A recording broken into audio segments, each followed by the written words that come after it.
Assalamualaikum warahmatullahi wabarakatuh. Nepangkeun Mas Abdi Riana Fasya Pramuswari.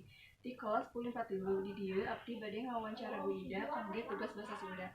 Nepangkeun nami simkuring Ida. Naon pademalan Ibu teh? Simkuring teh ibu rumah tangga. Naon dampak Covid ka kahidupan sehari-hari?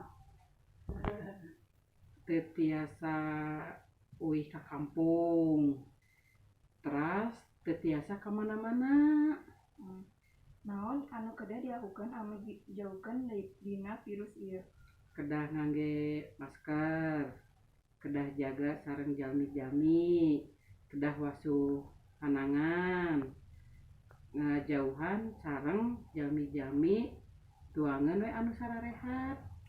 Naon pendapat tentang jalmi anu ngalanggar protokol kesehatan? Jengkel pisan sababna ieu virus teh ngabahayakeun ka sadaya jalmi-jalmi.